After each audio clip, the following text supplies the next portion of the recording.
এই শহরের ছোট্ট একটা ব্যর্থতার গল্প বলি। 2021 সালে আমি এই শহরে কাঁধে একটা ব্যাগ নিয়ে, কলেজ ব্যাগ নিয়ে এই শহরে এসেছিলাম অনেক স্বপ্ন আশা ভরসা নিয়ে। আনফর্চুনেটলি ইন্টারমিডিয়েটের রেজাল্ট খারাপ হওয়ার পর, অ্যাডমিশনের চান্স না পাওয়ার পর, ন্যাশনালে ওই টাইমে যে ডিপ্রেশন ছিল, ওই ডিপ্রেশনে ন্যাশনালে ভর্তি হওয়ার যে সঠিক সিদ্ধান্তটা আনফর্চুনেটলি নিতে পারিনি। 1 বছর ড্রপ হয়, মাঝখানে 3 বছর ইন্টারমিডিয়েট সহ চান্স না পাওয়ার যখন বাসায় ফিরে যাই, মাথা নিচু করে একটা হতাশা চোখে মুখে নিয়ে মাঝে 1টা বছর কাটে। এই 1টা বছরের জীবন থেকে অনেক কিছু হারিয়ে গেছে। যাই হোক, জীবনের ব্যর্থতার গল্প না বলি। আবার এখন এই শহরে ফিরে এসেছি, সেই একটা কাঁধে কলেজ ব্যাগ নিয়েই এই শহরে এসেছি, নতুন উদ্দেশ্য নিয়ে, নতুন জায়গা। মনে হচ্ছে যে এই শহরটা তো খুব পরিচিত একটা শহর, কিন্তু সবকিছু নীরব মনে হচ্ছে যে কি কি যেন নাই। আগের মতো বন্ধু নাই, আগের মতো যে ছিল 10 বছরের সম্পর্ক ছিল, কত কিছু হারিয়ে গেছে জীবন থেকে।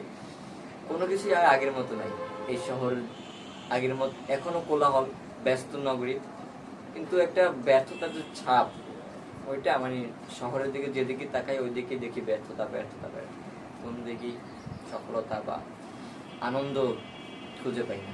আমি যেদিকেই তাকাই, সন্ধ্যার পর বাইরে গেল ব্যর্থতা, বিকালে বাইরে গেল ব্যর্থতা, যেখানে যায় সেখানেই ডিপ্রেশনের চাপ চলে আসে। এই শহর, আমি জানি না যে শহর মানুষকে কি দেয়, কি নিয়ে যায়। এই শহর যখন আমি এসেছিলাম তখন আমার সবকিছু ছিল, ফ্রেন্ড সার্কেল ছিল, 10 বছরের একটা সম্পর্ক ছিল। ঠিক যখন ফেল হই জীবনে, সবকিছু জীবন থেকে চলে গেছে। তখন বাবা মায়ের যে ভালোবাসাটা ছিল, এখনকার বাবা মার মধ্যে যে ভালোবাসাটা, তার মধ্যে পার্থক্য আছে। সবকিছু মানে এই শহর সবকিছু নিয়ে যায়, মানে শহর তো সবাইকে সবকিছু ফিরিয়ে দেয়, বিষয়টা এমন কখনোই না। এই শহর মানুষের জীবন থেকে অনেক কিছু কেড়ে নেয়, মানুষের জীবন ব্যর্থতায় ভরিয়ে দেয়। ঠিক আবার চলে এসেছি এই শহরে, দেখি এখন একবার তো ব্যর্থ হয়েছি, দ্বিতীয়বারও ফিরে এসেছি এই শহরে অনার্স পড়ার জন্য।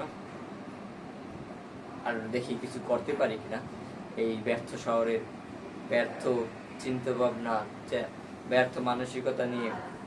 আমি জানি না কি হবে, বাট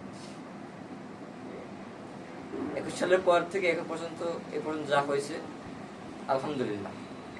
আফসোস আছে, বাট আলহামদুলিল্লাহ।